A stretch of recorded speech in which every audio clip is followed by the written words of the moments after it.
Sir, অনেক দিন হয়ে গেল একটা রোমহর্ষক মিস্ট্রি সলভ করা হয়নি। বরুণ, তোমার মার্ডার মিস্ট্রি দেখার হলে ওই নতুন পিকচারটাকে দেখো না, পিং পং মার্ডার। আরে ওই ট্রেলার দেখলে তুমি এত ভয় পাবে, এত ভয় পাবে। কেডি, পেপার একটু দেখো না যে শোয়ের টাইমিং কি আছে। আজ রাত 10টার সময় একটা শো আছে। স্যার, মিসেস বিলুমণিয়া যদি এরকমই চলে না, তাহলে ডেফিনেটলি আমাকে ওই সিনেমাটাই দেখতে হবে। এমনিতেও এখন লাইফে আর কোনো সাসপেন্সই বাকি নেই। হ্যালো, কে বলছেন?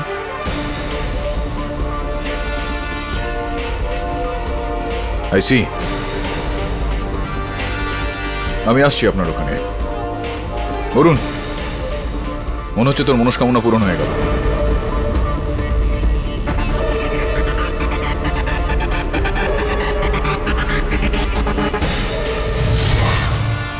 ও আমাকেও ছাড়বে না। আমি সত্যি বলছি স্যার। ও অরুণকে মেরে ফেলেছে, আমাকেও মেরে ফেলবে স্যার। না না, ও কে কার কথা বলছেন? যমরাজ।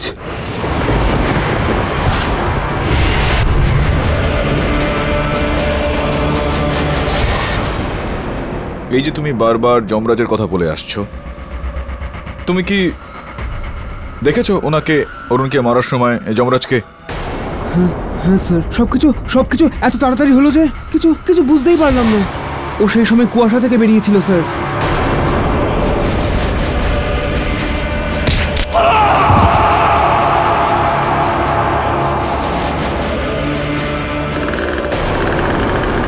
আর স্যার আমি ওই মহিলাকে দেখে ওখান থেকে পালিয়ে যাই স্যার। আচ্ছা, তো এই অরুণ কেন কেন মারতে চাইছিল তোমাকে? জানি না স্যার। দেখুন স্যার, না তো আমি অরুণকে চিনি, না তো আমি ওর সঙ্গে আগে কোনোদিন দেখা করেছি। আমি তো ওখান থেকে যাচ্ছিলাম স্যার, আর অরুণ আমার উপর হামলা করে দেয় স্যার। আচ্ছা, আমাকে বিশ্বাস করুন। বিশ্বাস তো করবো আমি তোমার উপর, যদি তুমি আমাকে সত্যি কথাটা বলে দাও যে নেশা কবে থেকে করছো। কি কথা বলছেন স্যার? আমি ড্রাগস নিই না। আমি তোমাকে বলেছিলাম দেব, আমাকে মিথ্যা কথা বলো না একদম। না।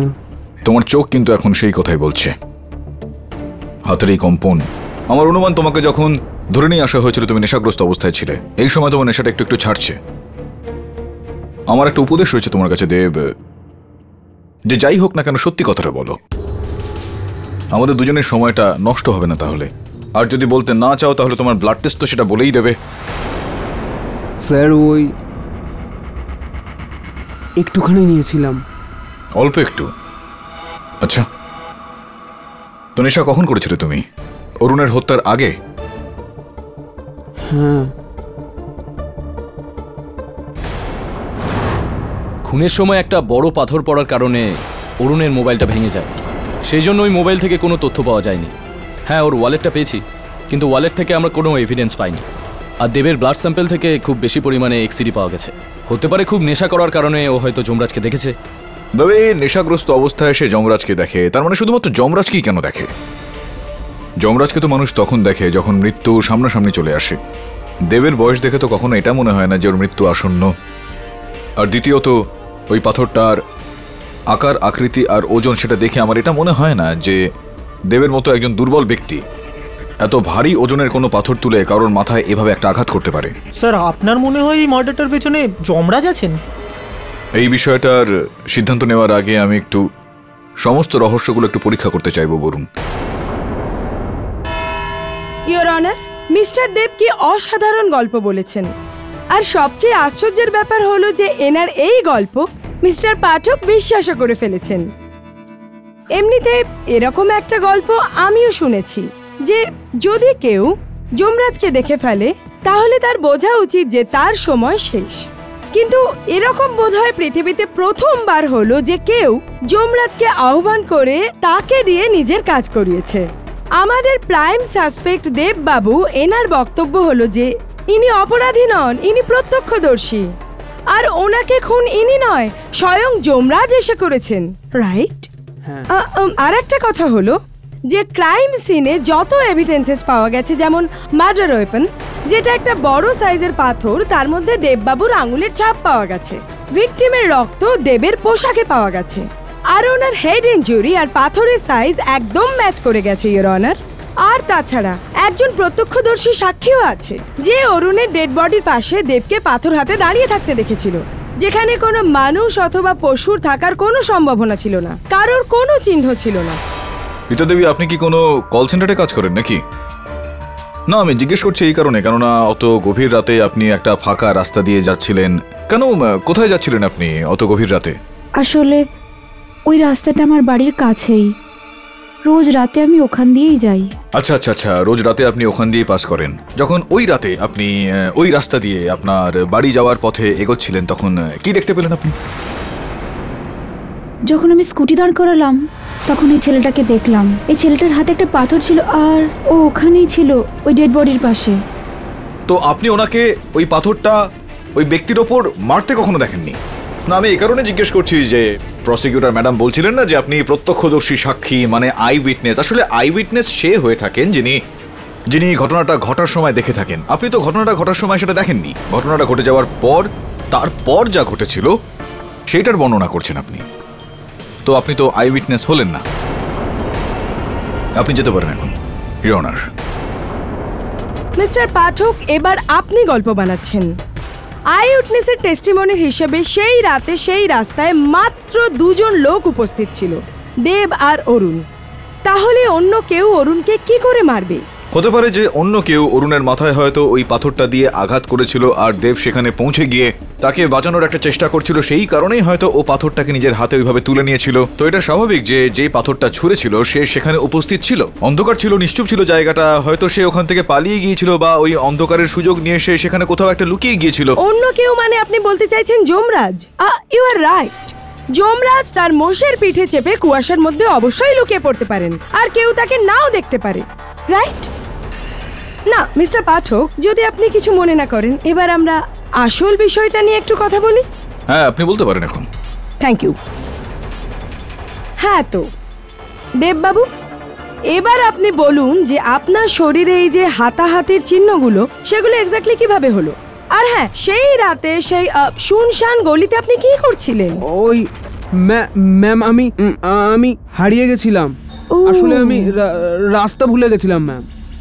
আমি জানি না অরুণ আমার ওপর হামলা কেন করলো। তো হঠাৎ করে কোনো কারণ ছাড়াই অরুণ তোমাকে আক্রমণ করলো, আর হঠাৎ করেই সেখানে যমরাজ প্রকট হলেন, আর উনি অরুণকে মেরে তোমাকে বাঁচিয়ে নিলেন।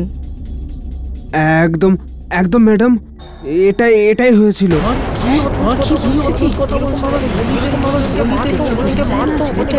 Order silence please. বেচারা অরুণ, ও তো জানতোই না যে তোমার বডিগার্ড স্বয়ং যমরাজ, না হলে তো তোমার সাথে লাগতোই না, তাই না? হ্যাঁ নিশ্চয়। হ্যাঁ হ্যাঁ হ্যাঁ হ্যাঁ, ইওর অনার,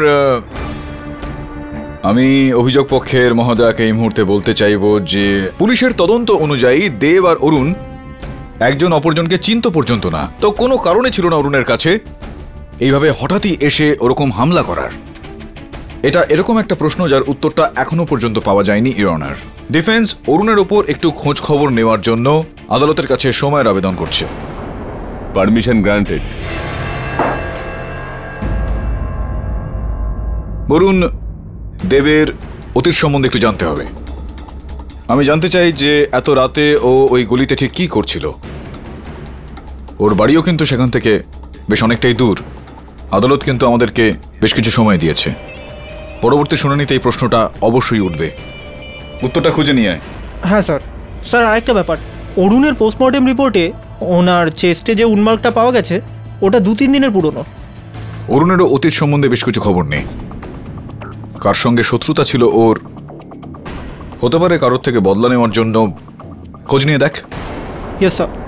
বরুণ বরুণ বরুণ, যাওয়ার আগে না এই ব্রেসলেটটা পরে যাও। এটা যদি পরো না তাহলে ডেট থেকে বাঁচবে তুমি। মিসেস বিলমোরিয়া, আপনি একদম চিন্তা করবেন না, আমি মোষটা দেখেই পালিয়ে যাব। Okay, bye. মোষ?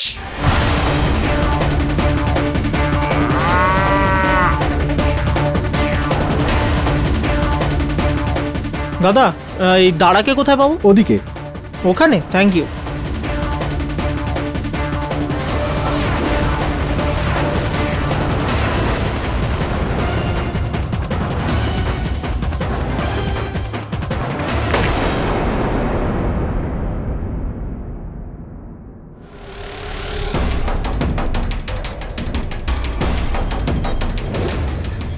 এই লোকটাকে পালোয়ান মনে হচ্ছে, আর এর কাছে মোষও আছে।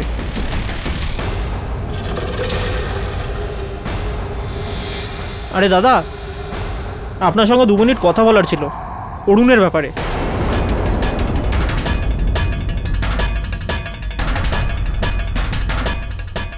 অরুণের ব্যাপারে শুনে আমার খুব খারাপ লেগেছে, বেচারা।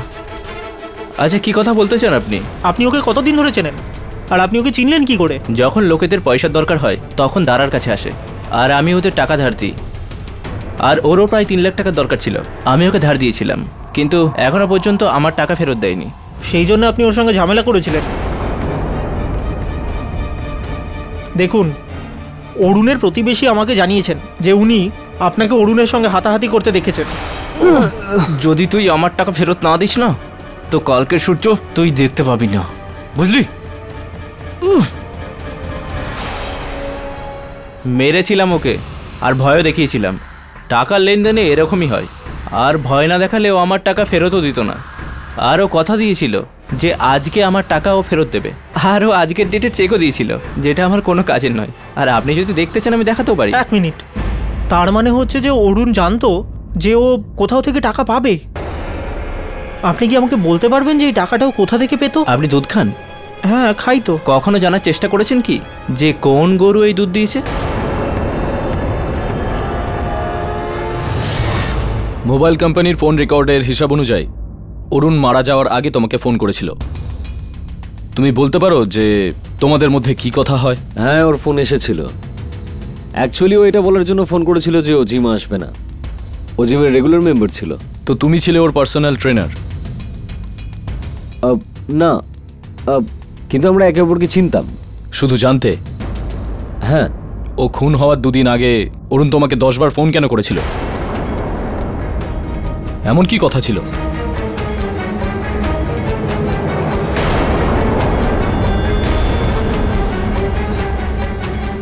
সে ব্যাপারে আমি কিছু বলতে পারবো না। তো তোমার ফোনটা আমাকে দেখাতে কোনো অসুবিধা নেই তো, রাইট?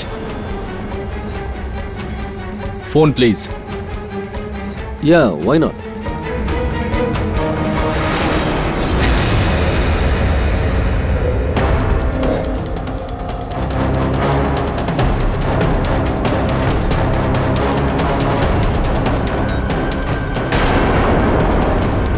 আচ্ছা এটা বলো যে খুনের রাতে 10:30 থেকে 11টার মধ্যে তুমি কোথায় ছিলে?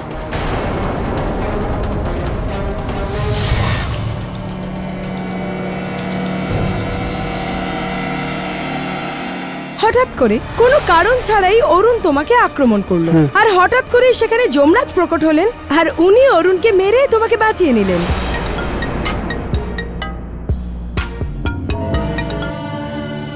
হ্যাঁ দেবী বল। কেডি, তোমার ক্লায়েন্টের জন্য একটা বাজে খবর আছে। ইওর অনার, এসপিডি, যেটা একটা খুবই স্ট্রং হ্যালুসিনেটিং ড্রাগ, সেটা খুব বেশি মাত্রায় দেবের রক্তে পাওয়া গেছে, একথা প্রমাণ হয়ে গেছে। আর ইনভেস্টিগেশন থেকে জানা গেছে যে ক্রাইম সিন যেটা, সেটা দেবের মতো নেশাখোর আর ড্রাগ পেডলারদের জন্য কুখ্যাত।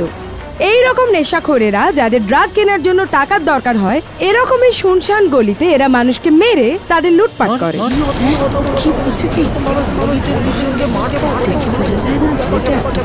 আপনার কি কিছু মনে পড়ছে মিস্টার দেব? না না না, এক মিনিট। আপনি ওকে কিছু মনে করান, তার আগে আমি আপনাকে কিছু মনে করিয়ে দিতে চাইছি যে এই বিষয়টা আদালতে প্রমাণ করে দেখাতে হবে। আপনি কি এটা প্রমাণ করতে পারবেন যে দেব ওখানে কাউকে লুটতে বা টাকা চুরি করতে সেখানে গিয়েছিল?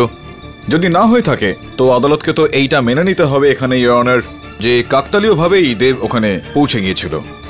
ইওর অনার, মিস্টার পাঠকের মতো গল্প বানানোর অভ্যাস তো আমার নেই।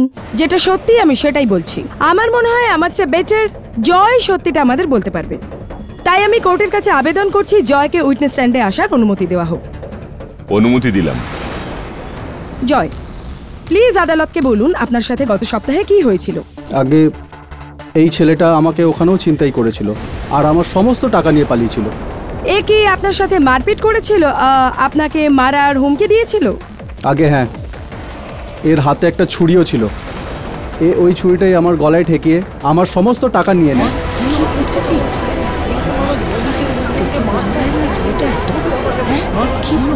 Order order, silence in the court. Thank you Joy, এবার আপনি যেতে পারেন। ইওর অনার, এটা সেই ছুরি যেটা ক্রাইম সিনের পাশে একটা শুকনো ডোবা থেকে পাওয়া গেছে, যেটার ওপর দেবের আঙুলের ছাপ পাওয়া গেছে। ইওর অনার, এর থেকে এটাই প্রমাণ হয় যে এই কেসটা টাকা পয়সা লোটার। আমার মনে হয় যে দেব অরুণকে আক্রমণ করে আর অরুণ সেলফ ডিফেন্সের জন্য দেবের সাথে হয়তো মারপিট করে থাকবে, যার কারণে এই ছুরিটা ডোবায় পড়ে গিয়ে থাকবে। আর তারপর দেব ওই পাথরটা তুলে অরুণের মাথায় মেরে থাকবে আর ওকে হত্যা করে থাকবে। মিস দীক্ষিত, আপনি আমাকে এটা বোঝান যে যদি দেবের মনোবাঞ্ছা থাকতো অরুণকে লুট করার, তো তাহলে উনি অরুণের এই জিনিসপত্র নিয়ে, ওই ব্যাগ, ওই অন্য জিনিসপত্র নিয়ে পালিয়ে গেল না কেন? ওখানে কেন দাঁড়িয়ে রইল? এটা খুবই simple mister Pathak.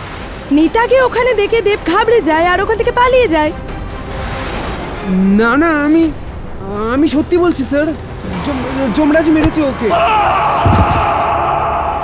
Your honour, postmortem report অনুযায়ী এই ভারী ওজনের পাথরটা খুবই জোরে মারা হয়েছিল অরুণের মাথার উপর।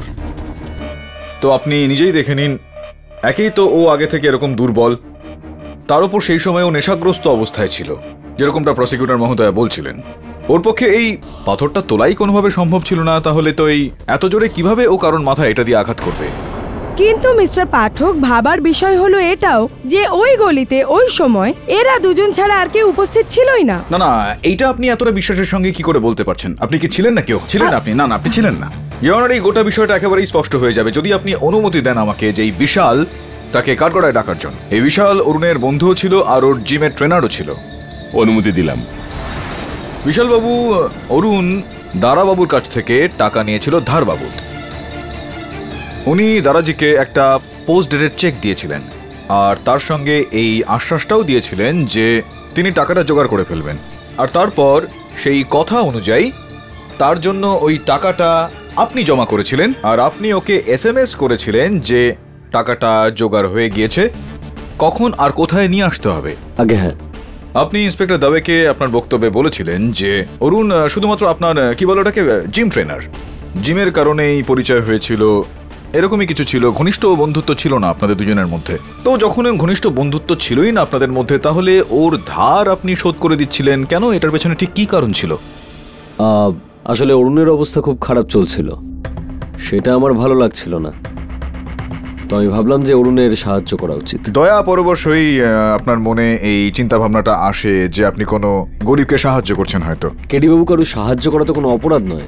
আরও একটা বিষয় রয়েছে যেটা আমি এই মুহূর্তে ঠিক বুঝে উঠতে পারছি না, যে আপনার মোবাইল ফোন থেকে এরকম কোনো রকম মেসেজ কিন্তু একদম পাওয়া যায়নি যেটা আপনি অরুণকে পাঠিয়েছিলেন, শুধুমাত্র ওই একটা মেসেজ ছাড়া টাকাটা কোথায় কখন নিয়ে আসতে হবে, যেখানে অরুণের মোবাইল ফোনের তালিকা থেকে দেখতে পাওয়া যাচ্ছে যে ও তো আপনাকে লাগাতার মেসেজ পাঠিয়ে গিয়েছিল তখন। আর শুধুমাত্র এইটুকুই নয়, মৃত্যুর আগে ও সর্বশেষ অন্তিম ফোন কলটা কিন্তু ও আপনাকেই করেছিল। কেন এরকমটা? আসলে অরুণের হত্যার পর আমি ভয় পেয়ে গেছিলাম। আমি ভেবেছিলাম যে এগুলোর মধ্যে আমি না ফেসে যাই, এজন্য আমি মেসেজগুলো ডিলিট করে দিই। সমস্ত মেসেজ আপনি ডিলিট করে দিয়েছিলেন, শুধুমাত্র ওই একটা মেসেজ আপনি ডিলিট করতে ভুলে গিয়েছিলেন, যেই কারণে আমরা এটা জানতে পারলাম যে আপনি ওকে বলেছিলেন যে কখন কোথায় আসতে হবে বলো। তো এই সম্ভাবনাটা তো রয়েছে যে অরুণ আপনাকে সেই শুনশান গলিতেই সেদিন ডেকেছিল টাকাটা নেওয়ার জন্য। আপনি জিম থেকে যখন বেরিয়েছিলেন আপনি নিজেই সই করেছিলেন এক্সিট রেজিস্টারে। সময়টা ছিল রাত 10:15। আর এই ঘটনাস্থল যেটা ছিল সেটা আপনার জিম থেকে 10 মিনিটের দূরত্বে, তার মানে আপনি 10 মিনিটে সেই জায়গাটা চলে গিয়েছিলেন। পোস্টমর্টেম রিপোর্ট অনুযায়ী ওই মৃত্যুর সময়টা 10:30 থেকে 11টার মধ্যে। তো এটা সম্ভাবনা রয়েছে যে আপনি সেখানে গিয়েছিলেন, তাকে মেরেছিলেন, আর আপনাকে দেখে আর আপনার শরীর স্বাস্থ্য দেখে এরকমটা মনে হয় যে আপনি এই পাথরটাকে তুলতে পারেন এবং এটাকে তুলে জোরে কারোর উপর আঘাত করতে পারেন। হতে পারে যে আপনি অরুণের মাথায় এটা দিয়ে আঘাত করেছিলেন, তাকে হত্যা করেছিলেন আপনি। হতে পারে। এগুলো কি বলছেন স্যার আপনি? এটা সত্যি নয়। তো আপনি সেখানে ছিলেন না ওই গলিতে অরুণের সঙ্গে? তো কোথায় ছিলেন আপনি? ওই রাতে আমি একজন ডিলারের কাছে ছিলাম। না, কোন ডিলার? কোন ডিলারের কাছে? অরুণ আমাকে ব্ল্যাকমেল করছিল।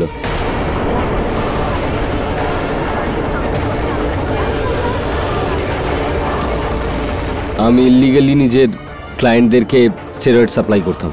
জানি না অরুণ এই কথাটা কি করে জানতে পেরে যায়।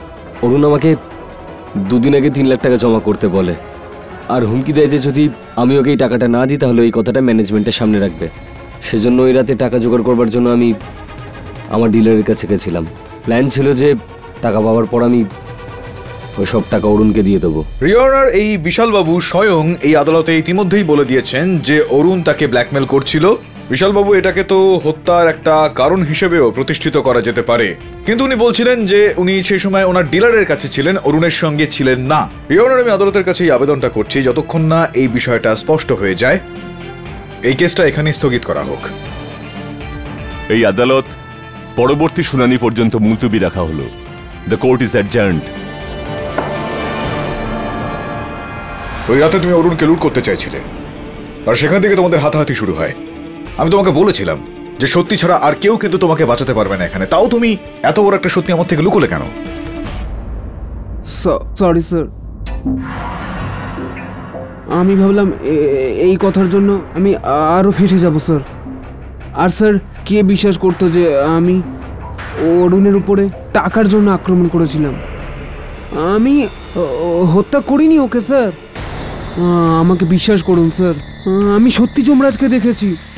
আর স্যার, কোনো গল্প বানাচ্ছি না আমি স্যার, সত্যি বলছি sir. Welcome to beaten world. How may assist you? নতুন ফ্ল্যাটের জন্য একটা স্ট্যান্ড ফ্যান আর কুলার নেব। এই পচা গরম থেকে একটু স্বস্তি চাই। বাজার চলতে সব ব্র্যান্ড তো আর ভরসাযোগ্য নয়। তার জন্য তো আমাদের ফ্যান আছে, all purpose bullet table fan, ceiling fan. আমাদের সিলিং ফ্যান কিন্তু 30 মাসের ওয়ারেন্টি সহ পাওয়া যায়। আছে ফারাটা 2 বছরের ওয়ারেন্টি, 17 থেকে 20 মিটার এয়ার ফ্লো, মধ্যবিত্তের সাধ্যের মধ্যে একমাত্র ভরসাযোগ্য ব্র্যান্ড বিটেন। আমাদের কুলারের কিন্তু অনেক range, 45 litres, 50 litres, 70 litres, 90 litres, 110 litres. Honeycomb সহযোগে বিটেনের সব কুলারের ওয়ারেন্টি 1 বছর। চেনা হাওয়ায় অচেনা অনুভূতির জন্য একমাত্র আদর্শ বিটেন। গরমে স্বস্তি পেতে বিটেনের ফ্যান হোক বা কুলার, আজই আনুন বাড়িতে। Biten, digitally yours.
যমরাজ,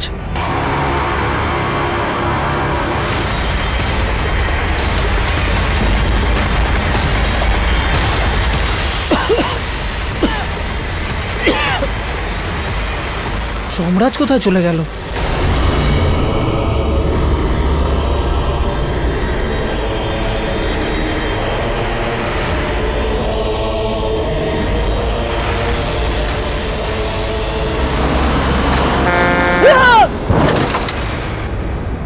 বিলি, আমি জানি না এই কেসটা কিভাবে ভেতর ভেতর এত জটিল হয়ে উঠছে। Don't worry KD, I am sure কিছু না কিছু সলিউশন তো তুমি বার করেই নেবে।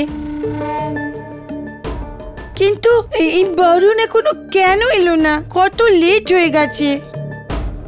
আমার তো খুব ব্যাড ফিলিং হচ্ছে। বিলি, কেন এরকম চিন্তা করছো?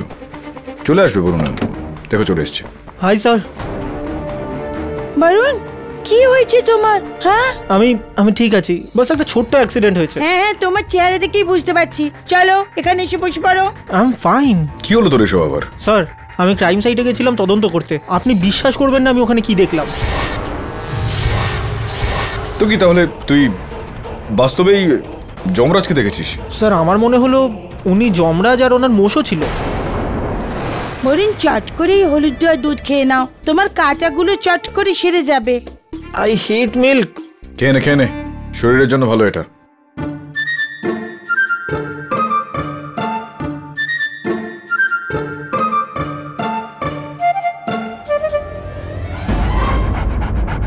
Bruno, Bruno, Bruno, come here.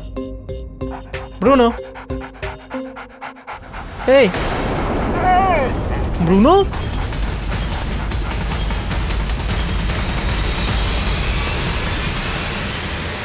Sir, এই ব্রুনোর কি হলো?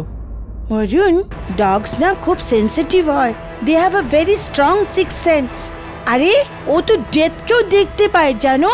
তোমার নিশ্চয়ই কিছু একটা খারাপ হবে, তাই জন্য ব্রুনো এরকম বিহেভ করছে। কিচ্ছু খারাপ হবে না, আমি বলছি না, আই এম জাস্ট ফাইন। আরে কি করছিস তুই বরুণ? তোমার কোমর ভেঙে যেতে পারতো। Please sit down now. আরে কি হলো তোর? কি হচ্ছে এগুলো? আমি কিছু বুঝতে পারছি না। স্যার এটা seat sir I am fine sir, আমি ঠিক আছি। হ্যাঁ তবে বল।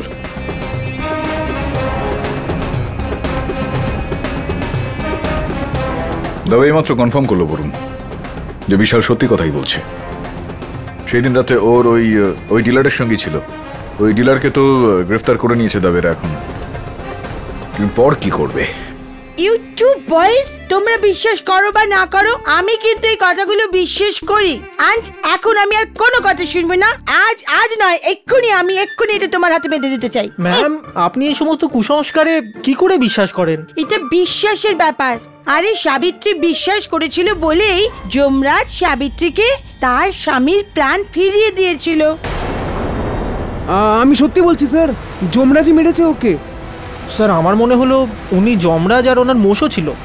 যমরাজ সাবিত্রীকে তার স্বামীর প্রাণ ফিরিয়ে দিয়েছিল।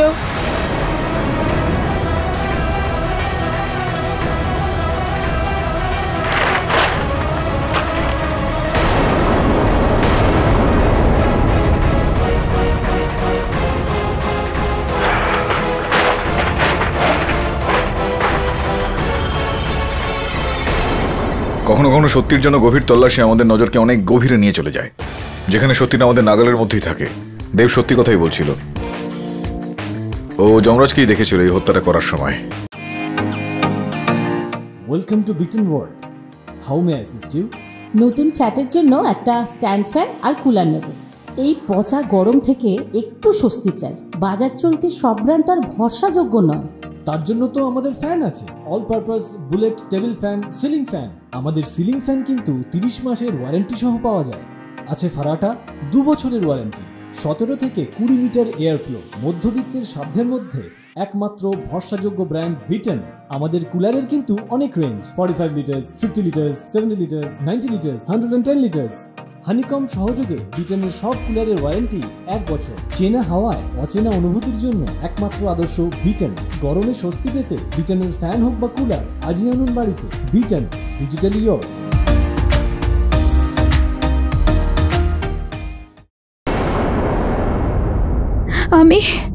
আমি তোমাকে যেতে দেব না। আমি তোমাকে যেতে দেব না। সাবিত্রী,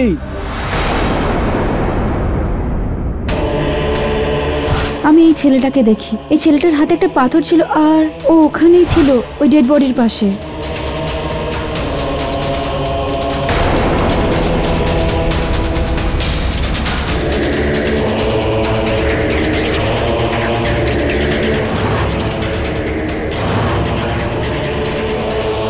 এই হলো আমাদের চাক্ষুষ সাক্ষী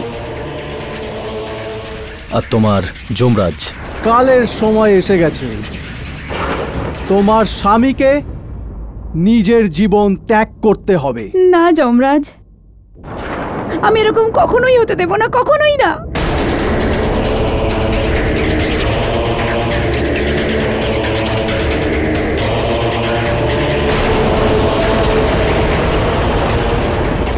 কি যা তা বলছেন মিস্টার পাঠক?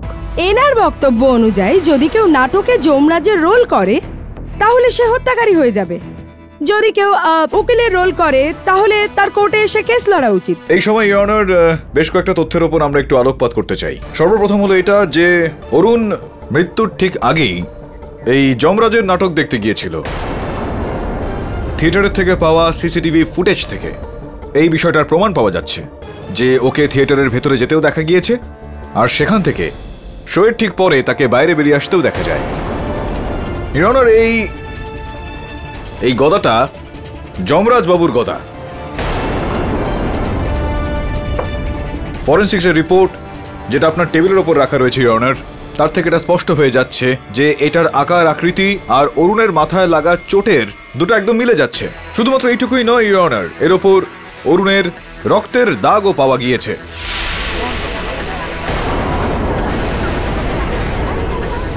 আর ওনার স্বামী সুনীলের আঙুলের ছাপ।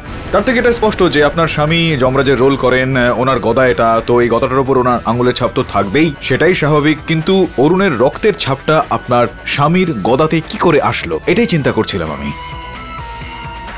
সর্বোপরি অনার, আমাদের কাছে এই বিষয়টার প্রত্যক্ষদর্শী সাক্ষীও রয়েছেন, আমার মক্কেল দেব, যে এই কেসের শুরু থেকেই চেঁচিয়ে চেঁচিয়ে এটা বলে আসছে যে ও স্বয়ং যমরাজকে হত্যাটা করতে দেখেছে। আর এই যমরাজ অর্থাৎ সুনীল, যার এই গদাটা। হ্যাঁ, কি বলছে কি? দেখে বোঝা যায় না ছেলেটা এত কাছে। হ্যাঁ, কি বলছে কি? Order order, silence please. এখন এরপর কোনো প্রমাণ চাই আপনার? না, আপনি শুধু কারণটা বলে দিন মিস্টার পাঠক। হ্যাঁ, কারণটা তো বলতেই হবে। প্রসিকিউটর মহোদয়া জানতে চাইছেন তো অরুণবাবুর ওই যে দূরভাষ যন্ত্রের একটা তালিকা রয়েছে, তার থেকে এটা জানতে পারা যাচ্ছে যে উনি আপনার সঙ্গে পরিচিত ছিলেন। আপনার স্বামী সুনীল ছিলেন, আপনাকে একবার নয় অনেকবার উনি ফোন করেছিলেন। শেষবারও উনি আপনাকে ফোন করেছিল, 10 মিনিট ধরে আপনাদের মধ্যে কথাবার্তা হয়েছিল। কেন করতেন উনি ফোন আপনাকে? এই বিষয়টা আমরা অরুণের দূরভাষ যন্ত্রের তালিকা থেকে জানতে পারবো। প্রথমে এটা একদমই জানতে পারা যায়নি, কেননা অরুণ ওনার পুরনো নাম্বারটাতে ফোন করেছিলেন। উনিও আসলে এই কথাটা আমাদের সবার কাছ থেকে, পুলিশের কাছ থেকে লুকিয়ে রেখেছিলেন। কথা লুকিয়ে রাখা দুটোই কারণ হয় অনার, হয় লজ্জা আর না হলে অপরাধ।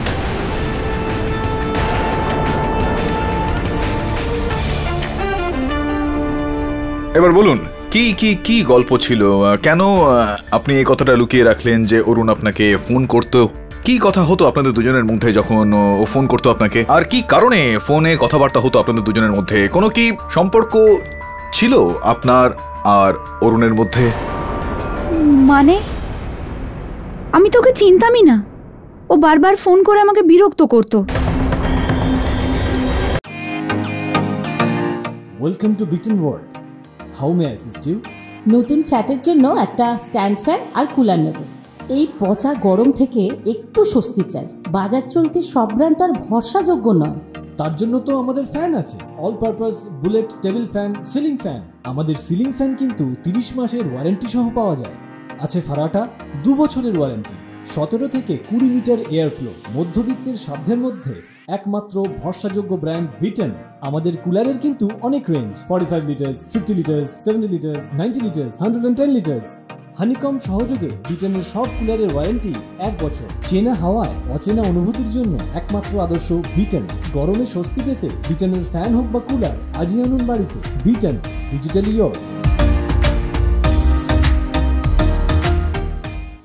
আমি ওকে চিনতামই না, ও আমাকে বারবার খালি বিরক্ত করতো। এটা দেবী, এখন তো মহিলাদের সুরক্ষার জন্য, তাদের নিরাপত্তার জন্য বেশ কিছু হেল্পলাইন নাম্বার চালু হয়ে গিয়েছে। আপনি তো এদের কোনোখানেই ফোন করেননি। আমাদের পুরো পুলিশ ফোর্স রয়েছে মহিলাদের সাহায্য করার জন্য।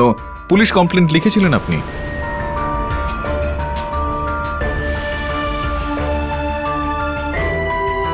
ধরুন আপনি হেল্পলাইনে ফোন করেননি, আপনি পুলিশকে এই বিষয়ে জানাননি। আপনার স্বামীকে তো এটা বলা উচিত ছিল। আপনার স্বামীকে আপনি এটা বলেছিলেন। হয়তো যদি আপনি আপনার স্বামীকে বলতেন, ও হয়তো কনফ্রন্ট করতেন অরুণকে, তাকে বকতেন, মারতেন, ভয় দেখাতেন বা কোনো হুমকি দিতেন। করেননি আপনি এরকমটা? আমি চাইতাম না যে কোনো কথা থেকে কোনো ঝামেলা হয়। আপনি এই বিষয়টা নিয়ে জলঘোলা করতে চাইছিলেন না, তাই আপনি এই কথাটা আপনার স্বামী সুনীলকেও বলেননি, আপনি এই কথাটা কাউকে বলেননি। আপনি চুপচাপ এটা সহ্য করে গিয়েছিলেন। এটার এক্ষেত্রে দুটোই কারণ হতে পারে। প্রথমত, হয়তো আপনার অরুণের সঙ্গে কোনো রকম অবৈধ সম্পর্ক ছিল, যেটা আপনি লুকোতে চাইছিলেন।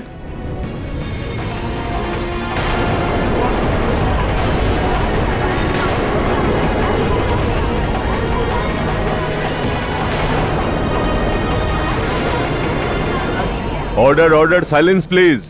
আপনি একদম চিন্তা করবেন না, কারণ আমি জানি যে এরকমটা নয়। যদি এরকমটা হতো তো আপনার কথাবার্তা একটু লম্বা হতো। ছোট ছোট এই 1-2 মিনিটের মধ্যে আপনি ফোনটা রেখে দিতেন না, যার এই মানে দাঁড়ায় যে কোনো বিশেষ কারণে অরুণ আপনাকে ফোন করতেন। আর আমরা সবাই জানি যে অরুণ একজন ব্ল্যাকমেলার। কোথাও এরকমটা নয়তো নিতা দেবী যে ও আপনাকেও ব্ল্যাকমেল করছিল? এরকম কিছুই না। দেখুন, আমি জানি যে আপনার পক্ষে এই সত্যটা এই আদালতে বলা এখন খুবই কঠিন, কিন্তু ইন্সপেক্টর দাবে যখন অরুণের ঘরে গিয়ে একটু তল্লাশি চালিয়েছিলেন, তো সেখান থেকে কিছু স্টিল ফটোগ্রাফি পাওয়া গিয়েছে আপনার আর অরুণের।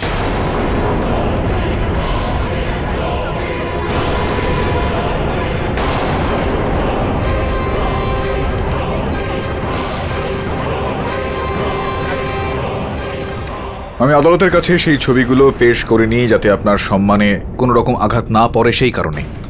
এখন আমি কি করব বলুন? আপনার সম্মানের জন্য লড়ব নাকি সত্যের জন্য লড়ব? হ্যাঁ, ও খুব খারাপ ছেলে ছিল। সুনীলের আগে আমার অরুণের সঙ্গে অ্যাফেয়ার ছিল।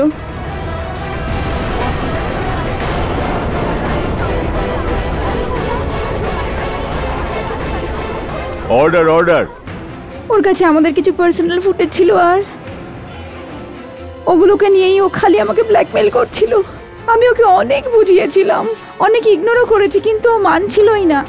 আমি বিরক্ত হয়ে উঠেছিলাম এই সবে। তখন আমি আমার স্বামীকে সব বলে দিলাম। তখন আমার স্বামী আমাকে ক্ষমা করে দেয় আর এই কাজে আমাকে সাহায্য করে।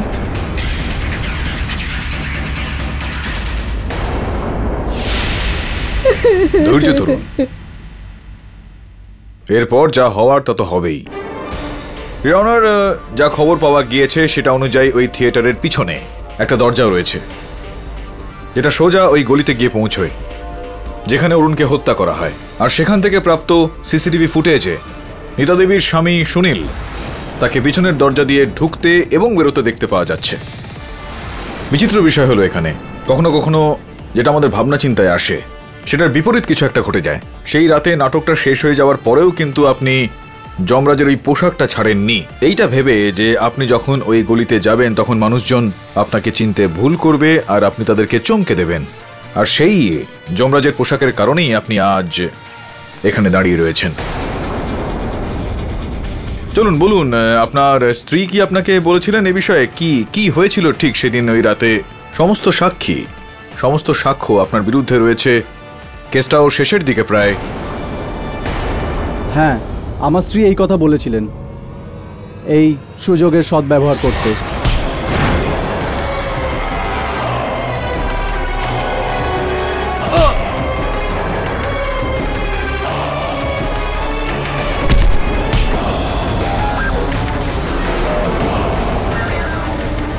কাজ হয়েছে? ওখানে অন্য কেউ চলে এসেছে, অরুণা তার মধ্যে খুব ঝামেলা হচ্ছে। আর আমার মতে আজকে ওকে ছেড়ে দেওয়া উচিত। তুমি কি পাগল নাকি? খুব বড় সুযোগ আমাদের কাছে। তুমি এই ঝামেলাতেই ওকে মেরে দাও, আমি সাক্ষী হয়ে অন্য কারোর উপরে দোষটা চাপিয়ে দেবো।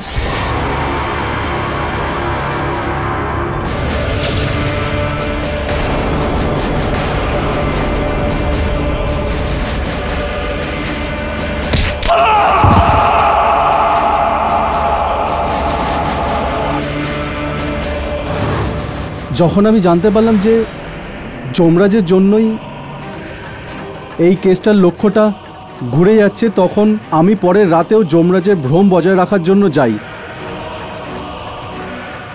আর সেই রাতে আপনার সহকারী বরুণ আমাকে ওখানে দেখে নেয়। দুঃখের বিষয় এটা সুনীল বাবু, যমরাজ তো ভগবান, মৃত্যু দেওয়া তো ওনার একটা কাজ। দুঃখের বিষয় হলো যে আজকাল মানুষও যমরাজ বা ভগবান হওয়ার জন্য উতলা হয়ে উঠেছে, মানুষকেই হত্যা করে। The defence rest your honour. সমস্ত সাক্ষ্য এবং প্রমাণ বিবেচনা করে এই আদালত অরুণকে হত্যার অপরাধে সুনীল আর নীতাকে দোষী সাব্যস্ত করে দ্রুত গ্রেফতার করার আদেশ দিচ্ছে। আর মিস্টার দেবকে এই কেস থেকে সসম্মানে মুক্তি দিচ্ছে। The case is closed. Sir, একটা ব্যাপার বুঝতে পারিনি, ব্রুনো এরকম অদ্ভুত ব্যবহার কেন করছিল? যেন আমাকে ভয় পাচ্ছে। তুই তোর যখন চোট লেগেছিল তুই ওখানে কি মলম লাগিয়েছিলি? স্যার, রাবিং অ্যালকোহল আর অয়েন্টমেন্ট। Rubbing alcohol? সেই কারণেই তো ডগেদের এই রাবিং অ্যালকোহলের গন্ধটা একদমই স্যুট করে না, সেই কারণেও পালিয়ে গিয়েছিল। ও আমি বলেছিলাম না তোকে বরুণ, সত্যিটা কখনো কখনো আমাদের নাগালের মধ্যেই থাকে, আমরাই সেটা দেখতে পাই না।